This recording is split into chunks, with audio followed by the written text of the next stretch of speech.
जी माता। हरे कृष्णा। हम सुबह की क्लास में रूप गोस्वामी जी द्वारा विरचित नाटक ललित श्री विदग्ध माधव को पढ़ने का प्रयास कर रहे हैं। हमने इसके 3 अंकों को अब तक पढ़ लिया है। तो अभी हम चौथे अंक में प्रवेश करते हैं। 3 अंकों में हमने क्या पढ़ा कि पौर्णमासी जो है वो राधा और कृष्णा को मिला रही है इस नाटक में। और पत्र लिखवा पहले विशाखा सखी से चित्र बना के राधिका को भेंट करती हैं। फिर राधिका की आसक्ति होती है कृष्ण के प्रति। फिर राधिका कृष्ण को पत्र लिखती हैं पौर्णमासी की आज्ञा से। फिर भगवान से राधिका का मिलन होता है। और अ, इसके बाद जब वो मिलते हैं तो उनकी नानी आ जाती है मुखरा। और ये कथा का हम लोगों ने कल वर्णन किया था। अब इसको डिटेल में नहीं करेंगे क्योंकि फिर दोबारा से सारी कथा सुनानी पड़ जाती है। तो जो लोग फर्स्ट टाइम सुन रहे हैं वो पुराने सारे 5 एपिसोड सुन लो, फिर समझ आ जाएगा कि इस नाटक में क्या चल रहा है। ठीक, आगे चलते हैं। अब चौथे अंक में क्या है, कल की कथा हम लोगों ने विश्राम दिया था कि राधा कृष्ण यमुना के तट पर विहार कर रहे हैं और वहां से स्टेज से चले जाते हैं। नाटक है तो मंच पे हो रहा है। तो इसके बाद नांदी मुखी प्रवेश करती हैं। तो इसके बाद स्टेज पर कौन है? नांदी मुखी। नांदी मुखी कौन है? जब भी पौर्णमासी ने कोई बात करनी होगी तो ये पौर्णमासी के असिस्टेंट है, एक ढंग से उनके सहायक हैं। तो पौर्णमासी इनसे बात करेगी, कहीं भेजना होएगा। जैसे राधा रानी की तबीयत खराब हो गई थी तो देखने के लिए भेजना था कि क्या हुआ है, तो नांदी मुखी को भेजा। नांदी मुखी कहती हैं, ललिता ने मुझे कहा है, सखी नांदी मुखी, गौशाला में गायों के समूह के प्रवेश करने पर कृष्ण शीघ्रता से गोवर्धन की ओर गए हैं। अब तुम वहां जाकर सुबल को सूचित करो जिससे यह समय पर अपने मित्र राधिका की याद दिलावे। तो नांदी मुखी कहती हैं कि भगवान कृष्ण ने अपना कार्य पूरा कर दिया है। वो गायों के साथ गौशाला में प्रवेश कर गए हैं। अब उनका जो गैया चराते थे वो वाला काम पूरा हो गया है। अब वो गोवर्धन पर्वत की ओर जा रहे हैं। तो कहती, ललिता सखी ने मुझे कहा है कि जल्दी से जाके भगवान कृष्ण का जो मित्र है सुबल, उसको सूचना दें ताकि मैं राधा को लेकर यहाँ पे आ सकूं और मतलब राधा कृष्ण का मिलन हो सके। इतने में नांदी मुखी देखती हैं कि वहां पर पद्मा सखी है। अब इस जो ये जो नाटक है इसमें भगवान कृष्ण की दो मुख्य प्रेयसियों का वर्णन हुआ है। दो मुख्य नायिकाएं, मतलब चंद्रावली मुख्य नायिका नहीं है लेकिन वो भी भगवान कृष्ण की प्रेयसी है। तो भगवान कृष्ण चंद्रावली से भी प्रेम करते हैं तो चंद्रावली से भी मिलने जाते हैं। तो चंद्रावली की सखी जो है वो पद्मा और शैव्य जो है वो चंद्रावली की सखियां हैं। पद्मा और शैव्य। और ये जो ललिता और विशाखा है ये राधा रानी की सखियां हैं। तो ये जो पद्मा सखी है वो नांदी मुखी को दिखाई देती है। तो नांदी मुखी सोचती हैं कि ये यहाँ पे कैसे आ गई, पद्मा यहाँ पे कैसे है। तो पद्मा नांदी मुखी से पूछती हैं कि नांदी मुखी तुम तो बहुत इंटेलिजेंट हो, तो चंद्रावली भगवान कृष्ण से मिलने के लिए व्याकुल हो रही है। नहीं, चंद्रावली जो है बहुत व्याकुल हो रही है। तुम बताओ मैं क्या करूं, कैसे उसको ठीक करूं चंद्रावली को। तो नांदी मुखी कह रही हैं कि चंद्रावली विचलित क्यों हो रही हैं। तो पद्मा कहती हैं कि जो कृष्ण है, कृष्ण गोकुल में तो शाम को सबको दर्शन देते हैं जब वो गैया चरा के आते हैं। तो वो कहती लेकिन दक्षिण दिशा में भगवान कृष्ण आते ही नहीं है। हम्म। तो चंद्रावली जो है वो दक्षिण दिशा की तरफ रहती हैं। तो नांदी मुखी कहती हैं कि आप चिंता मत करो। हम्म। तो कहती हैं कि भगवान कृष्ण आज गोवर्धन पर्वत की तरफ जा रहे हैं। तो ये अ, आप बताओ, चंद्रावली को बताओ। हम्म।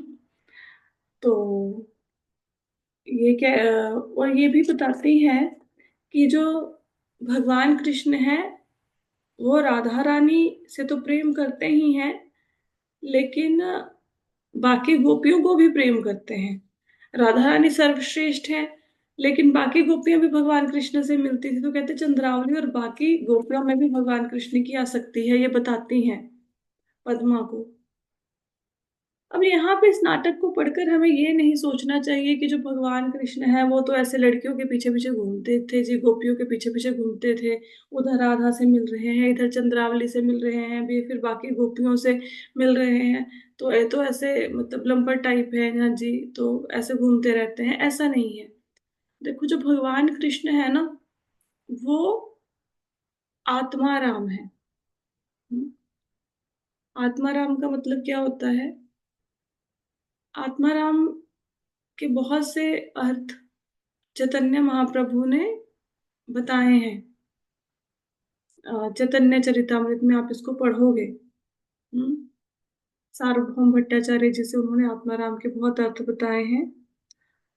तो आत्माराम का एक अर्थ होता है कि जो अपने आप में आनंदित रहे। अब हम लोगों ने भगवत गीता की क्लास में पढ़ा कि जो भगवान कृष्ण है वही सब कारणों के कारण है। सब वस्तुएं जो हैं वो भगवान कृष्ण से आई हैं, ये हम लोगों ने पढ़ा। तो जब कुछ भी नहीं था सृष्टि में, तब भी आदि पुरुष कृष्ण विद्यमान थे। तो भगवान को आनंद के लिए किसी के पास जाने की जरूरत नहीं है। जैसे पुरुष को तो आनंद के लिए स्त्री के पास जाना होता है, भगवान कृष्ण को किसी की जरूरत नहीं है। भगवान कृष्ण अपने आप में आनंदित रहते हैं। सारी चीजें आई ही उन्हीं से हैं, सब जीव उनसे आए हैं। लेकिन ये गोपियों के मन की इच्छा है कि भगवान कृष्ण आए, उनसे मिलें, उनसे प्रेम करें। जब भगवान राम को 14 वर्ष का वनवास हुआ और वो वन में, एक वन से दूसरे वन में जाते रहते थे, एक वन में टिकते नहीं थे बहुत समय तक। तो दंडकारण्य के वनों में भगवान कृष्ण को साधु संतों ने देखा।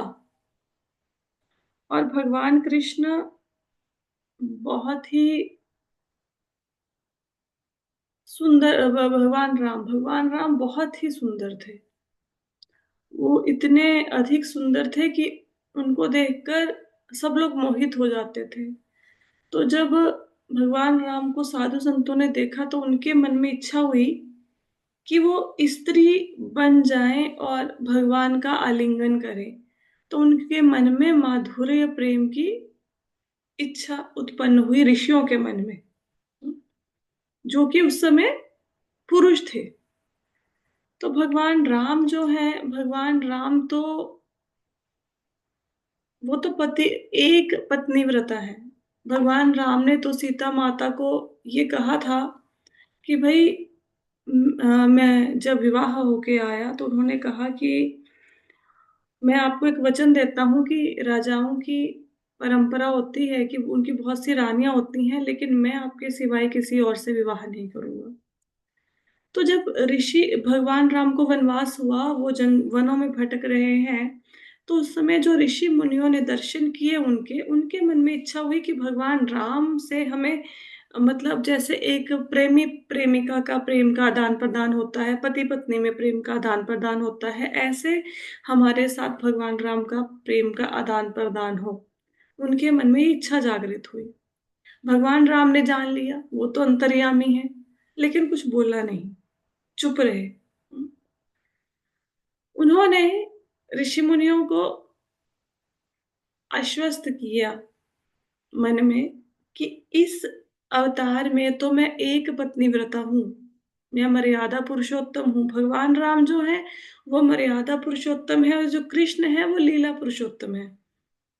तो वो मर्यादा से बंधे हुए हैं कि इस जन्म में तो मैं आपकी अभिलाषा पूरी नहीं कर सकता, लेकिन नेक्स्ट मेरा जो अवतार होगा, अगला अवतार जो द्वारिका में होगा, सॉरी, मथुरा में होगा कृष्ण के रूप में, उसमें आप सबकी इच्छाओं की पूर्ति होगी।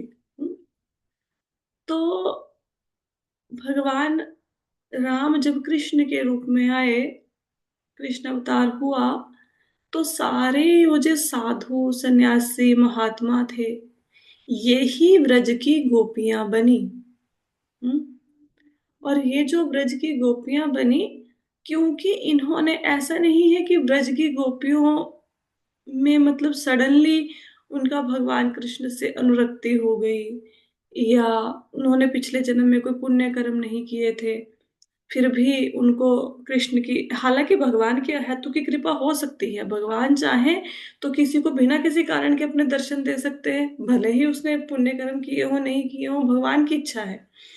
लेकिन ये जो गोपियां थी, वो साधु सन्यासी थे जिन्होंने लाखों करोड़ों वर्षों तक तपस्या की थी, और तपस्या करके उनके मन में ये इच्छा आई थी, तो भगवान कृष्ण ने उनकी इच्छा की पूर्ति करी और वो सब गोपियां बने। अब कृष्ण की कोई आसक्ति नहीं है गोपियों में, लेकिन क्योंकि उनके मन की इच्छा की पूर्ति करनी थी, तो भगवान कृष्ण ये गोपियों के पास जा रहे हैं उनकी इच्छाओं की पूर्ति के लिए। दूसरा, ये जो गोपियां थी, जब भगवान राम का अवतार हुआ, तो आपने वेद सुने होंगे, वेदों में श्रुतियां होती हैं। हम्म, जैसे हम गीता पढ़ते हैं तो गीता में श्लोक होते हैं, है ना, ऐसे ही वेदों में श्रुतियां होती हैं। तो श्रुतियां भगवान राम के रूप का वर्णन कर रही हैं। अच्छा, अब जब जो आध्यात्मिक जगत है ना, ऊपर जो गोलोक वृंदावन है, वहां पे कोई भी चीज जड़ नहीं है। आध्यात्मिक जगत में, गोलोक वृंदावन में द्वंद नहीं है।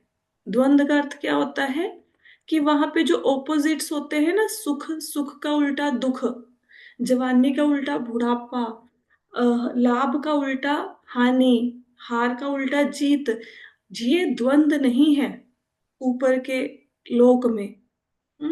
वहां पे सब चीजें चेतन है, वहां पे कोई भी चीज, जैसे सुख का उल्टा दुख होता है, तो ऊपर के जगत में कोई दुख है ही नहीं, वहां पे द्वंद्वता नहीं है। ऊपर के जगत में सब चीजें चेतन रूप में है, जड़ कोई भी नहीं है। जैसे वहां पे यशोदा मैया चावल बनाएंगी, हैं, कृष्णा के लिए, तो चावल फिर आवाज देंगे कि हम भगवान, हम पक गए हैं, हम भगवान की सेवा के लिए रेडी हैं, यशोदा मैया आप हमें परोस दो। तो वहां पे सब चीजें चेतन है। अब जैसे हम लोग हैं, अपनी माला को, बीड़ बैग को यहाँ तहाँ पटक देते हैं, हमें कहते हैं कि इसको ध्यान से रखना चाहिए, क्यों? क्योंकि ऊपर के जगत में ये सब चेतन है चीजें। हम्म।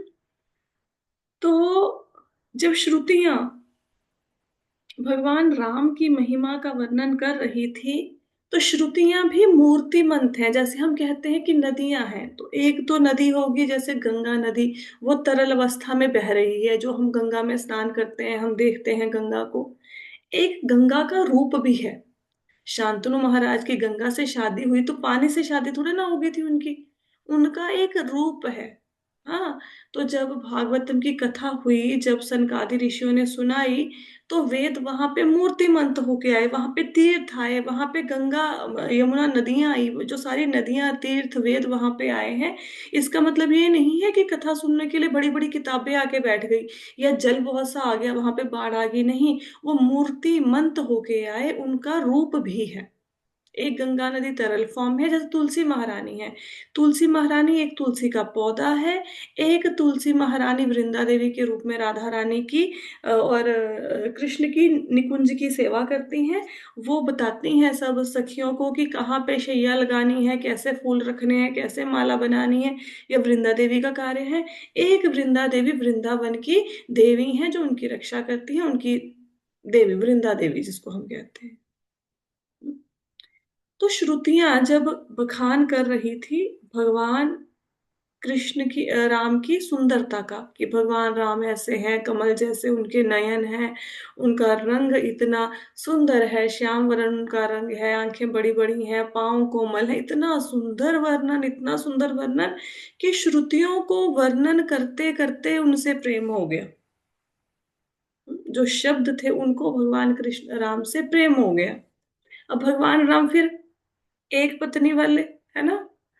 तो फिर भगवान राम ने उनको भी आशीर्वाद दिया कि जब कृष्ण का अवतार लूंगा तो उस समय आपकी इच्छा पूरी होगी, जो आपकी मेरे से मिलन की इच्छा है। तो वो श्रुतियां भी गोपियां बन गई हैं अभी। हम्म? और कुछ गोपियां ऐसे थी, जैसे मैंने आपको जब ललित माधव की कथा सुनाई थी उसमें बताया था कि भगवान कृष्ण कहते हैं कि चलिए अभी धरती पर अवतार लेने का समय हो गया है। तो राधा रानी कहती मैं नहीं धरती पर जाऊंगी, मेरा धरती पे मन नहीं लगेगा। तो कहते वहां पे वृंदावन तो होगा नहीं, वहां पे गोवर्धन पर्वत थोड़े ना है धरती पे, वहां पे यमुना नदी थोड़े ना है, वहां पे मेरी सखियां थोड़े ना होंगी, मैं नहीं जाऊंगी। तो भगवान कहते मैंने सारी व्यवस्था कर दी है, ये गोवर्धन पर्वत भी वहां पे प्रकट हो गए हैं, यमुना नदी भी है, जैसे आपको यहाँ पे मिलता है ना सारा वातावरण वैसा ही मिलेगा, आप चलिए।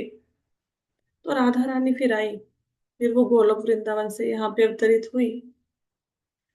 तो जब भगवान जैसे कोई प्रधानमंत्री आता है, अकेला नहीं आता, पूरी टीम लेके आता है।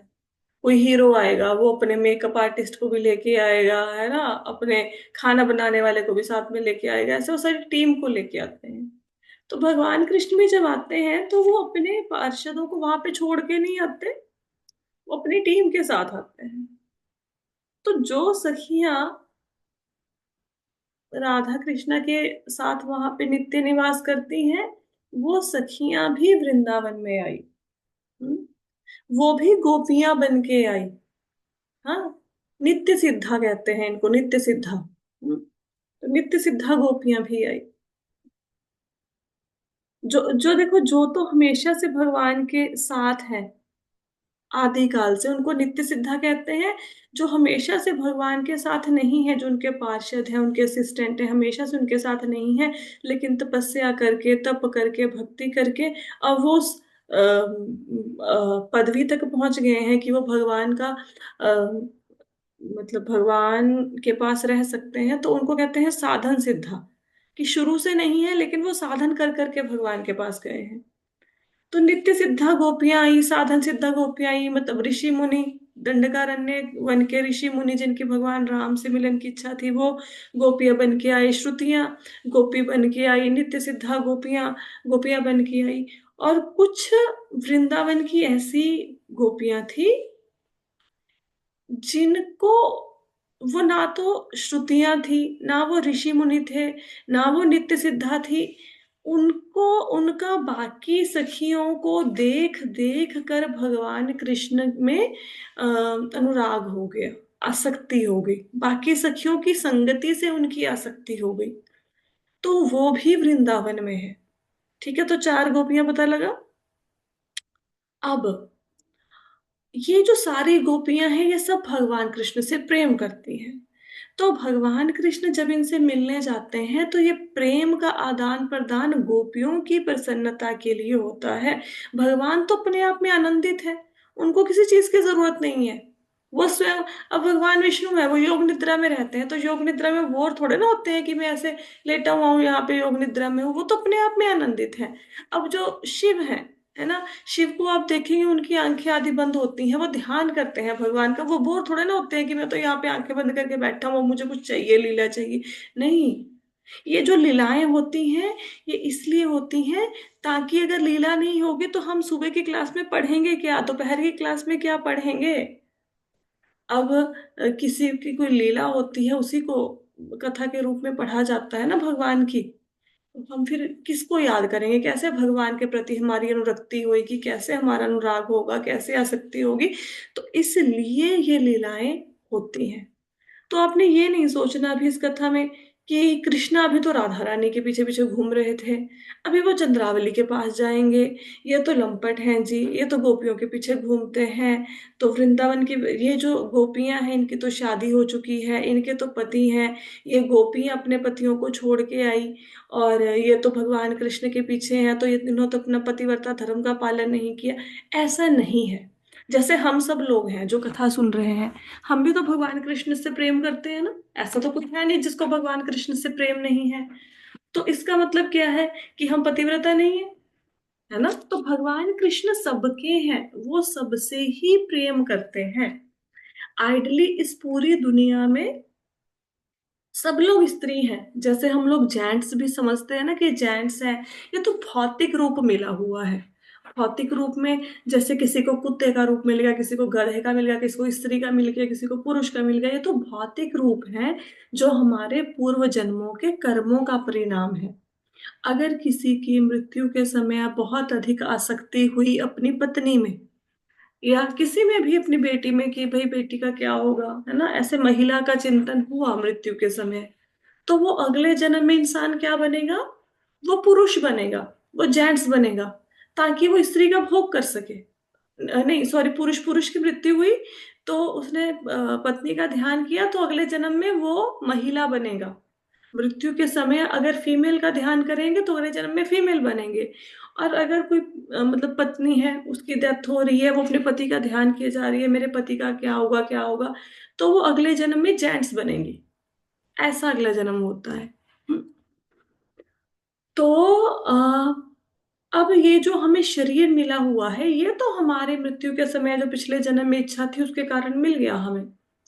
लेकिन एक्चुअल में अगर हम, जो हम कहते हैं कि हम आत्मा है, तो आइडली हम लोग स्त्री भाव में ही हैं सब। क्योंकि जो पुरुष है वो स्त्री को भोगता है, तो ओनली भगवान कृष्ण ही पुरुष हैं, हम सब वो भोग रहे हैं। और हम सब भोगने योग्य पदार्थ हैं, वो आनंद लेते हैं इनका।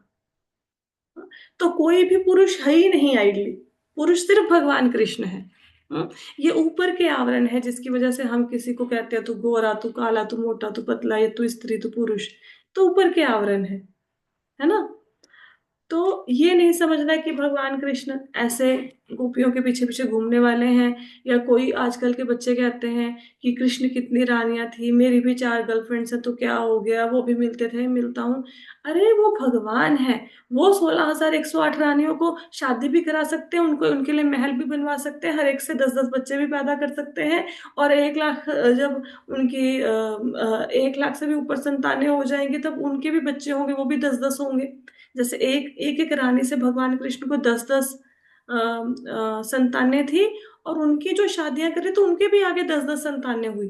तो भगवान कृष्ण है जो इतनी बड़ी गर्भगृहस्थी का ध्यान रख सकते हैं। यहाँ पे एक पत्नी नहीं संभाली जा रही, कलह क्लेश ही नहीं खत्म होता, एक पति ही नहीं संभाला जा रहा, तो हम उनका नकल नहीं कर सकते इस बात का सहारा लेके कि उन्होंने किया था तो हम भी करेंगे। नहीं। हाँ। तो भगवान कृष्ण भले ही राधिका से मिले, चंद्रावली से मिले, ललिता से मिले, विशाखा से मिले, वो फिर भी वो योगी हैं। उनको योगेश्वर कहते हैं। क्यों? क्योंकि उनकी आसक्ति कोई नहीं है। ठीक है। लेकिन हम लोग जब किसी से मिलते हैं तो हमारी आसक्ति होती है उस रिलेशनशिप में, पति से, पत्नी से, बच्चों से आसक्ति होती है। ठीक है। तो ये सब बातें इसलिए समझा रहे हैं क्योंकि अगर कभी आपको जीवन में समय मिला, आपने कभी जीवन में ललित माधव विदग्ध माधव को, एक्चुअली इसको पढ़ना नहीं चाहिए। ऐसे जो नए नए भक्ति में आए हैं उनको नहीं पढ़ना चाहिए, क्योंकि इसको पढ़कर ना फिर वो भगवान कृष्ण के प्रति एक अलग इमेज क्रिएट कर लेंगे। इसी प्रकार श्रीमद् भागवतम है, ऐसे नहीं पढ़नी चाहिए कि उठाया सीधा भगवान कृष्ण के 10वें स्कंद पे पहुंचे, क्योंकि 10वें स्कंद में क्या है, उसमें भगवान कृष्ण की लीलाएं हैं। उन लीलाओं को पढ़ा, और स्पेशली लोग गोपियों के साथ उनका जो व्यवहार है उसको पढ़ना शुरू कर देते हैं। ऐसा नहीं पढ़ना चाहिए। ये हमारी इतनी योग्यता ही नहीं है कि हम निकुंज की लीलाओं में प्रवेश कर सके। हम निकुंज की लीलाओं में प्रवेश करने के अधिकारी नहीं हैं। तो हमें पहले उनकी महानता के बारे में जानना चाहिए 9 स्कंदों को पढ़कर। फिर जब वो 9 स्कंद पूरे हो जाए तो 10वें स्कंद को हमें शुरू करना चाहिए। तो अब चलते हैं आगे, हम ओरिजिनल अपने नाटक के ऊपर वापस आते हैं। अब चंद्रावली जो है, अब जो लोग जिन्होंने भी ज्वाइन किया है, चंद्रावली कौन है? देखो, राधा रानी तो आप सब जानते हैं। चंद्रावली, जैसे राधा रानी से भगवान प्रेम करते थे, ऐसे चंद्रावली से भी भगवान प्रेम करते थे। हम्म। तो चंद्रावली की सखियां हैं पद्मा और शैव्य, और राधा की सखियां हैं ललिता और विशाखा। भगवान राधा से भी मिलने जाते थे और चंद्रावली से भी मिलने जाते थे। अगर किसी ने ललित माधव नाटक सुना हो तो चंद्रावली और राधा रानी बहनें हैं। आइडली चंद्रावली और राधा रानी में कोई अंतर नहीं है, राधिका का ही अंश है वो चंद्रावली भी, ठीक है। तो यहाँ पे नांदी मुखी स्टेज पर है और चंद्रावली की सखी पद्मा बोल रही हैं कि कृष्ण गोकुल में तो सबको दर्शन देते हैं, लेकिन दक्षिण दिशा में तो आते ही नहीं है, तो चंद्रावली से तो मिलते ही नहीं है। तो नांदी मुखी कहती हैं कि संदेश पहुंचाओ चंद्रावली को कि भगवान कृष्ण जो है वो गोवर्धन पर्वत की तरफ जा रहे हैं, तो वहां पे पहुंचे तो उस इससे उनको सुख मिलेगा इस बात को सुनकर। तो नांदी मुखी कहती ठीक है, मैं उनके जो मित्र हैं भगवान कृष्ण के, सुबल। अब हमने भगवान कृष्ण के मित्रों के बारे में भी पढ़ा थोड़ा थोड़ा। मधुमंगल, श्रीधामा और सुबल। अभी सुबल से कहते मैं बताती हूँ कि सुबल बताएंगे भगवान कृष्ण को कि आपसे मिलने आ रही हैं चंद्रावली, तो वो भी वहां पे शीघ्रता से पहुंच जाएंगे। तो अभी पद्मा, पद्मा कौन? चंद्रावली की सखी, ठीक है। तो आ, अभी जो चंद्रावली की नानी है उनका नाम है कराला, ठीक है। तो जो चंद्रावली की नानी है उनसे बचाते हुए पद्मा सखी भी जो है वो भी उनको लेके आती है गोवर्धन पर्वत की तरफ। हम्म। तो यहाँ पे कहती हैं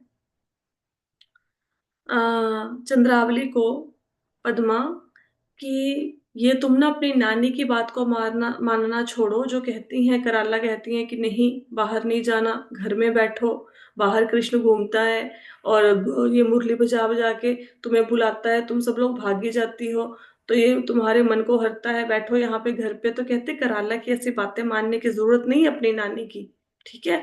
तुम बाहर निकलो और भगवान कृष्ण से मिलो, उनके गले का हार बनो। तो चंद्रावली कहती हैं कि झूठ क्यों बोल रही हो पद्मा, यहाँ पे कहाँ है कृष्ण, मेरे को तो कहीं दिखाई नहीं दे रहे। तो पद्मा कहती हैं कि मैंने सुना है कि भगवान कृष्ण जो है ना हमारे गांव के समीप आए हैं। ये चंद्रावली और राधा रानी, इनके गांव अलग अलग हैं, ये आपस से मिलते भी नहीं है। जो, देखो आप कभी वृंदावन गए होंगे तो वहां पे लोग बोलते हैं राधे राधे, है ना। तो इसका मतलब होता है वृंदावन में ना, जब भगवान कृष्ण आए, उनका अवतरण हुआ, तो वृंदावन एक मार्केट प्लेस था, जैसे जैसे बाजार इत्यादि होते हैं ना, हमारे भी ऐसे हैं। तो यहाँ पे दोनों सखियां आती थी, दोनों की सखियां, चंद्रावली की भी और राधा रानी की भी। और ये थोड़ी नहीं थी, ये हजारों की संख्या में थी ये सखियां, राधा रानी की भी और चंद्रावली की। अच्छा, इनमें से कुछ सखियां ऐसी थी जो सिर्फ राधा रानी की सखी थी, वो चंद्रावली की सखियों से नहीं मिलेंगी।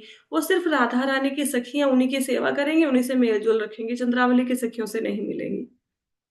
कुछ सखियां ऐसी थी वो सिर्फ चंद्रावली की सखियां थी, वो राधा रानी से नहीं मिलेंगी, उनकी सखियों से बातचीत नहीं करेंगी।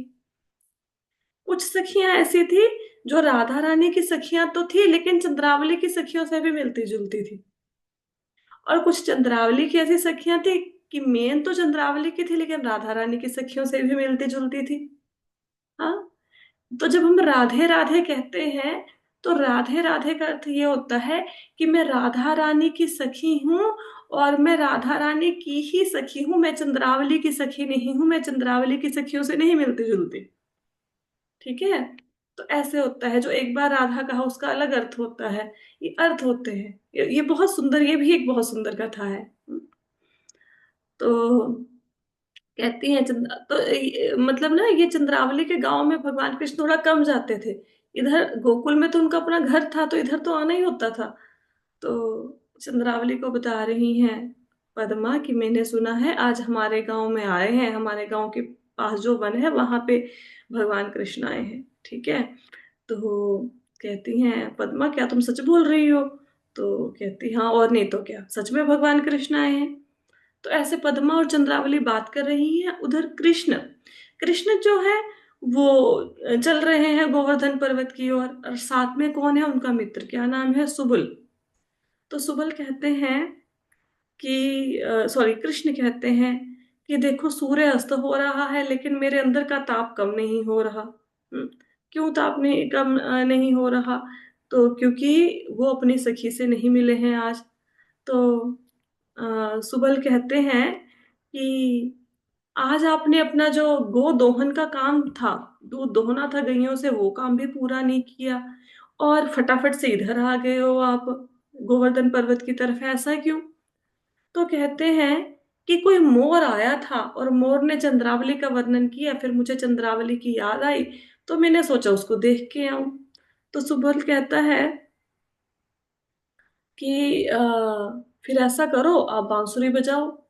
तो गोपियों के लिए ये ना वो था, जैसे क्या कहते हैं, टेलीफोन था उनका गोपियों का, कि बांसुरी बजी तो समझ आ जाता था कृष्ण कहाँ है। तो फिर वो आती थी उनसे मिलने के लिए। तो कहते कि ठीक है फिर मुरली की तान छोड़ो। हम्म, अब जो कृष्ण है वो मुरली बजाना शुरू करते हैं। चंद्रावली है मतलब गोपियां मुग्ध हो जाती थी कृष्ण की मुरली को सुन के, जैसे उन्होंने कृष्ण से मिलने आना है, उन्होंने मुरली बजाई। तो वो ये नहीं देखती थी कि एक आंख में काजल लगा है दूसरी में नहीं लगा। कई बार वो मेहंदी लगा रही होती थी और उनको यही नहीं पता होता था कि मेहंदी को हमने काजल बना के आंख में डालने की कोशिश कर रही है हम। कई बार काजल में पाँव पे लगा लिया, कई बार बिंदी को गाल पे चिपका लिया भागने के चक्कर में, है ना। और वस्त्रों का कोई ध्यान नहीं है, बालों को संवारने का कोई ध्यान नहीं है, आधी चोटी गूंथी है आधी चोटी नहीं गूंथी, भागती थी भगवान कृष्ण से मिलने के लिए। हमें तो कोई भाव ही नहीं है, हम तो ऐसे ही बैठे रहते हैं, है ना। हमें तो कृष्ण नाम सुनकर कुछ भी, हम तो कृष्ण कृष्ण करें ऐसे मन में, इतना हमारे तो उतना आनंद नहीं ना आता। राधा रानी देखो कृष्ण बोले कोई मूर्छित हो जाती है सुनकर शब्द, इसलिए उनका प्रेम सर्वोच्च है। तो कहते हैं मुरली बजाओ, सुबल कहते हैं। अब चंद्रावली चक्कर खाती हुई आ रही है वहां पे, मतलब वो मूर्छित होती हैं उठती हैं, फिर मूर्छित होती हैं, फिर उठती हैं, फिर ऐसे ऐसे पहुंच रही हैं। तो कह रही हैं कि ये जो कृष्ण है ये दुष्ट मुरली बजा बजा के कितना तंग करता है हम लोगों को, कि हम लोगों के अंदर प्रेम का भाव जगाता है। ठीक है। तो कृष्ण कहते हैं कि सुबल तुम आज मेरी सहायता करो, तुम चंद्रावली से मेरा मिलन कराओ। सुबल कहता ठीक है मैं हेल्प करूंगा आपकी। अब ये जो जितने भी लोग हैं ना, ललिता विशाखा पद्मा शैव्य सुबल, ये भगवान के मित्र, ये सब भगवान की लीलाओं में सहायता करते हैं। तो अब सुबल आज सहायता करेंगे, जैसे राधा रानी वाले वृत्तांत में मधुमंगल ने हेल्प की थी, अब सुबल हेल्प करेंगे। तो पद्मा सखी कहती हैं कि देखो ये कृष्ण जो है वो मुरली के इशारे से तुम्हें बुला रहे हैं चंद्रावली।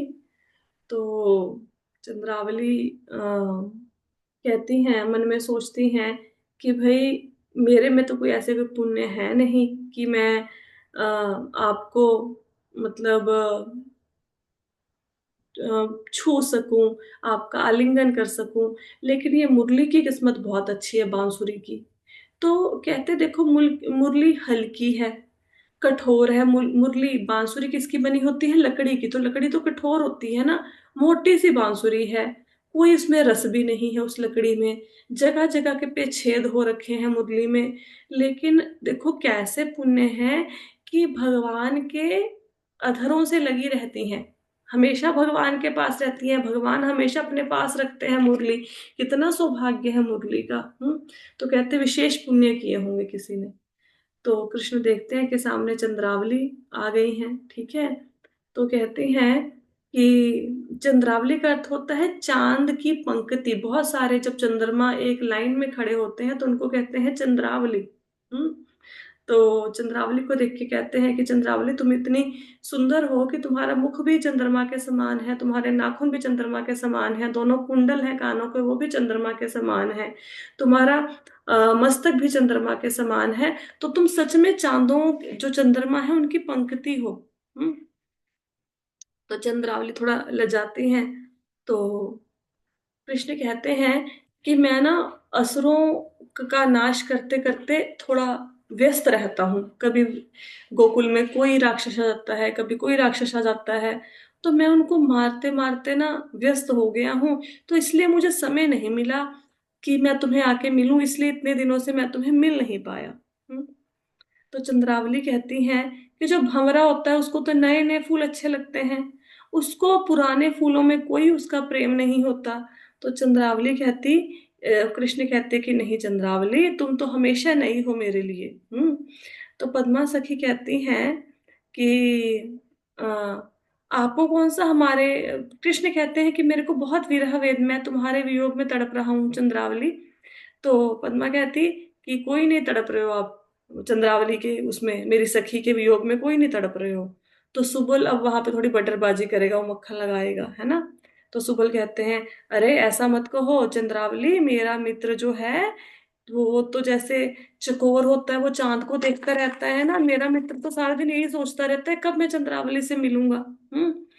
तो अब कृष्ण बोलना शुरू करते हैं। अब जो कृष्ण हैं उनके मन में तो हमेशा बसती हैं राधा रानी, है ना। और चंद्रावली से मिलने जाते हैं और गलती से राधा का नाम निकल जाता है, अब चंद्रावली गुस्से हो जाएंगी। तो कृष्ण कहते हैं आ, तो इसमें एक वो है डायलॉग है, वो मैं सुनाती हूँ। कृष्ण कहते हैं प्रिय सुनो, जंगल के बीच में मिलती हुई मधुर रस वाली और शीतल स्पर्श वाली अमृतमयी राधा तुम्हारे विरह में मेरे संताप को दूर करने के लिए उत्पन्न हुई है। तो भगवान ने ये कहना था कि जंगल के बीच में ये जो अमृतमयी धारा है ना, अमृतमयी धारा है, तो उसकी वजह से जो ये धारा उत्पन्न हुई है जंगल के बीच में प्रेम की, ये मेरे संताप को दूर करने के लिए उत्पन्न हुई है। तो भगवान ने धारा की जगह बोल दिया राधा, क्योंकि मन में तो राधा चलती है सारा दिन। तो उन्होंने बोल दिया कि जंगल के बीच में ये जो रस वाली मधुर स्पर्श वाली राधा है, वो तुम्हारे संताप को दूर करने के लिए उत्पन्न हुई है, तो गलत बोल दिया। तो चंद्रावली को आ गया गुस्सा, तो कहती जाओ फिर राधा का नाम ही जपो, जाओ राधा राधा कहो सारा दिन। तो कृष्ण कहते नहीं नहीं, मैंने तो धारा बोला है, मैंने कहा राधा बोला है। तो चंद्रावली कहती तो फिर धारा की जगह राधा कहाँ से निकला मुंह से, अगर ये अक्षरों में उल्टापन कैसे आया बताओ। तो कृष्ण कहते हैं कि तुम्हारे सुनने में गलती हुई है, ठीक है। कि ये पहले ध्यान से देखो कि मैंने राधा कहा है या तुमने राधा सुना है, मैंने तो धारा ही कहा, तुमने गलत सुना, ठीक है। तो चंद्रावली थोड़ा मुख झुका लेती है अपना और कहती है कि तुम्हें छुपाने की जरूरत नहीं है कृष्णा, कि मुझे पता है कि जैसे ही तुमने राधा कहा मुझे ऐसे लगा मेरे कानों में कोई रस घुल गया, है ना। अब यहाँ पे ये नहीं सोचना कि ये सखियां एक दूसरे से जेलस करती थी, कोई जेलस नहीं करती थी। जैसे अभी आप भगवान कृष्ण के भक्त हो, अब मैं भगवान कृष्ण की भक्त हूँ, हम सब लोग हैं। अब आप बोलो मेरे को कृष्ण के दर्शन हुए सपने में, तो क्या हम लोगों को गुस्सा आएगा कि आपसे मिले हमसे नहीं मिले। तो मतलब सखियों को आनंद आता था कि कृष्ण राधा रानी को आनंद दे रहे हैं, तो उससे चंद्रावली भी आनंदित होती थी, ठीक है। वो समझती थी राधा रानी अधिक पुण्यवान है कि उनसे कृष्ण मिलने जाते हैं। तो आज की कथा को तो यहीं पे विश्राम देना पड़ेगा, समय हो गया। कल की कथा में आगे चर्चा करेंगे कि अब चंद्रावली भगवान कृष्ण से मिल पाएंगी या गुस्से होके चली जाएंगी, है ना। ये कल की कथा में वर्णन आएगा। बहुत सुंदर नाटक, ये ना नाटक आगे चल के और सुंदर होता जाएगा। गोपियां बांसुरी चुरा चुरा लेंगी भगवान कृष्ण की, और भी बहुत सारे सुंदर सुंदर लीलाएं हैं।